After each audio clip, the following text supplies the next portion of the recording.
lié à la baisse de pression. Si vous montez à 30 km d'altitude, l'eau va bouillir instantanément. Ça veut dire qu'aujourd'hui, sur Mars, je pose un verre d'eau, il bout tout de suite. Et en quelques minutes, l'eau liquide a disparu, j'ai plus qu'un glaçon au fond, parce qu'il y a un phénomène de refroidissement. Et ce glaçon va lui-même se sublimer. Il va passer en phase vapeur. Et au bout de quelques jours, il n'y aura plus du tout d'eau. Donc, comment peut-on avoir des écoulements qu'on pense fluides, qu'on pense être dus à l'eau, on n'en est pas sûr, et comment se fait-il que ces écoulements existent aujourd'hui? Pourquoi ils existent aujourd'hui? Parce que c'est entre 1999 et 2005, il y a un nouveau dépôt. Alors, on parle de dépôt ici parce que cette eau n'est pas pure. Vous savez que l'océan terrestre est salé, et l'eau salée ne gèle pas. Alors, on ne met pas du sel dans les canalisations de chauffage, on met de l'antigel, mais c'est un peu le même principe. Le sel est un antifluide. Donc, le fait que l'eau soit salée, et là, c'est pas du sel de cuisine, hein, c'est pas une NaCl qu'on retrouve sur Mars, mais c'est un sel, c'est du sel de soufre, de chlore et de brome, et ces sels sont blancs, comme le sel de cuisine. Donc, quand l'eau a fait son écoulement, l'eau s'est évaporée, et le sel s'est déposé. Alors, je vois tout de suite la question, pourquoi il n'y a pas des dépôts blancs partout? Parce que sur Mars, il y a beaucoup de vent, et sur Mars, il y a beaucoup de poussière. Tout ce que vous voyez en gris ici, c'est de la poussière. Et quand le vent a soufflé, finalement, 2 ans plus tard, la poussière va recouvrir le dépôt blanc et il aura disparu. Donc vous voyez, il se passe toujours quelque chose sur Mars, mais l'interprétation de ces ravines n'est pas bien comprise aujourd'hui. Alors les ravines en question, on ne les voit pas partout, on les voit plutôt au sud dans la région rose et un petit peu au nord. Et les 2 points noirs, c'est les fameux nouveaux dépôts qui ont été mesurés en 2005. Et il y a des différentes hypothèses sur l'origine de ces écoulements. Voilà typiquement une ravine bien visible. Là, on a affaire à des écoulements qui font 1 km de longueur, donc c'est petit en dimension, ça peut faire 10 mètres de large. C'est récent en termes géologiques, c'est pas 3 milliards d'années. Ces écoulements-là peuvent être de l'ordre de 10 000 ans ou 100 000 ans, ce qui est finalement très jeune. Et c'est un peu mystérieux, on n'a pas une interprétation encore bien complète de ce qu'on voit sur ce type d'image.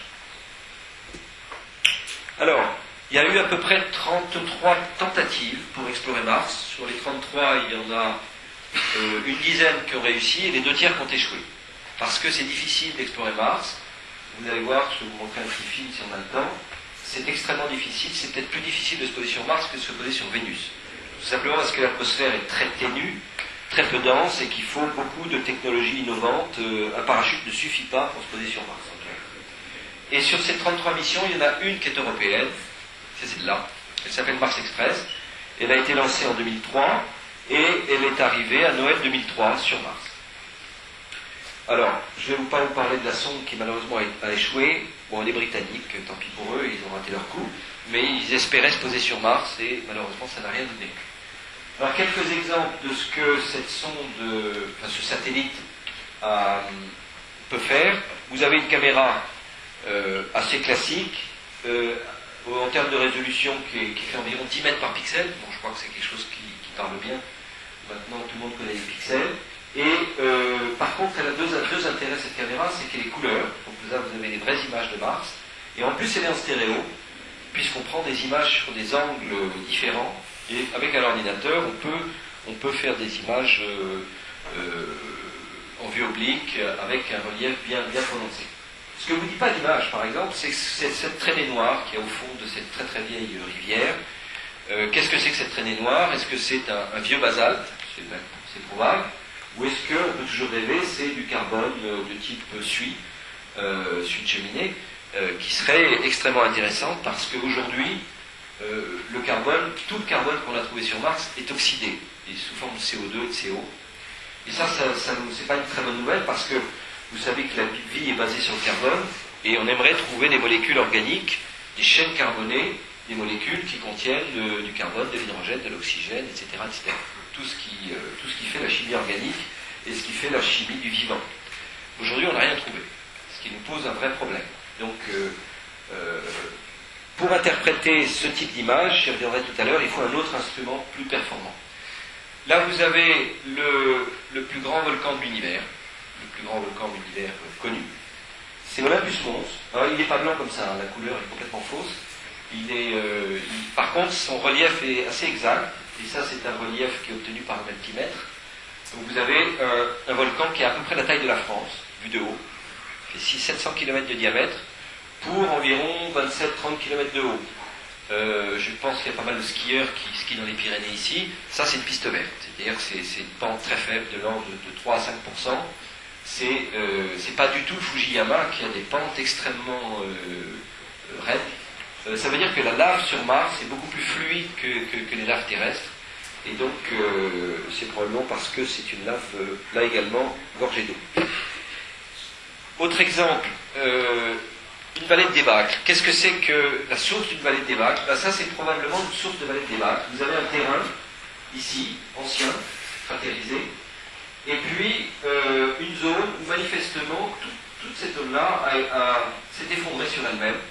Alors on a interprété cette image en pensant que ce terrain est gorgé de glace d'eau, que l'axe de rotation de Mars a tendance à... Ça on n'interprète pas, c'est bien établi, ça a été même établi par un Français, Jacques Lascar. L'axe de rotation de Mars, c'est ce qui produit les saisons. Si notre axe était vertical, on n'aurait aucune saison sur Terre, on serait toujours au printemps en permanence. Le fait qu'il y ait un hiver et un été vient de ce que l'axe est incliné entre l'été et l'hiver. Pareil sur Mars, l'axe est 25 degrés, mais cet axe varie au cours du temps, et donc peut s'incliner jusqu'à 45 degrés, voire très peu incliné à 10 degrés. Et si l'axe s'incline beaucoup, vous avez des zones qui tout d'un coup se retrouvent pratiquement avec un soleil au zénith qui chauffe très fort. Donc on pense que le soleil a chauffé, et toute la glace dans cette région-là a fondu. À ce moment-là, vous avez un effondrement de terrain, et là encore une fois, c'est 10 mètres par pixel ici, donc ça c'est des rochers de 50 mètres que vous voyez là. Donc tout ça s'est effondré, ça a créé une débâcle qui a créé l'érosion que je vous ai montré tout à l'heure, et là vous avez que des énormes blocs de 50 à 100 mètres qui n'ont pas pu partir dans la débâcle. Donc là, on a un petit peu la source d'une débâcle, on comprend un petit peu le mécanisme qui aboutit à ce genre de phénomène assez visible. Alors là, vous avez ici un instrument, c'est un petit peu mon travail. Mon travail, ça consiste à faire en sorte que les contributions de la France à Mars Express sont financées par le CNES, et en l'occurrence, nous avons financé cet instrument, qui a été fait à l'Université d'Orsay, à l'Institut d'astrophysique spatiale. Bon, par le plus grand des hasards, le responsable de cet instrument est mon directeur de thèse, M. Libring, et cet instrument, c'est 2 caméras.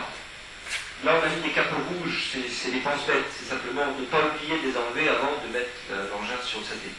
C'est des trucs très simples, mais si vous oubliez d'enlever le capot, l'instrument ne marchera pas. Donc on les a peints en rouge, vous avez un canal ici, un canal là. Ça fait des images dans le visible, dans l'infrarouge, mais c'est là où ça devient intéressant, il y a une grosse électronique derrière, ça fait des spectres. Chaque pixel est un spectre infrarouge, je pense que vous connaissez cette terminologie. Et donc, c'est très puissant pour interpréter ce que vous voyez sur l'image. Et je vais vous donner 2 exemples. D'une part, les calottes polaires. Donc, la calotte polaire sud, l'été, à droite, en couleur, en vraie couleur. On serait l'hiver, toute la zone serait blanche. Elle serait recouverte de neige carbonique, tout à fait blanche. Alors, qu'est-ce qu'on va faire? On va utiliser l'instrument Omega, et on va sélectionner la bande d'absorption de la neige carbonique, donc le CO2 solide, et on va colorier en bleu sur l'image quand il y a plein de CO2, et en rouge quand il n'y en a pas. Donc on aboutit au fait que la calotte est essentiellement du CO2 solide, de la neige carbonique. Mais on fait le même exercice avec la bande d'absorption de l'eau à gauche, et là on voit que c'est un peu plus compliqué que ça. Il y a également plein d'eau sur la calotte polaire sud. Alors il faut un peu réfléchir. En fait, on sait que l'eau est très peu volatile, l'eau a des propriétés extraordinaires, mais vraiment au sens propre du terme. C'est une molécule triatomique très simple, c'est la seule qui soit à l'état liquide. Prenez toutes les autres, CO2, NO2, N2, CO, tout ça c'est gazeux. Donc l'eau est très peu volatile. Donc si vous imaginez des cycles de condensation-sublimation de l'eau et du CO2 sur Mars, en fait vous allez avoir une accumulation de l'eau au niveau de la calotte polaire sud, un glacier d'eau de 3 km d'épaisseur,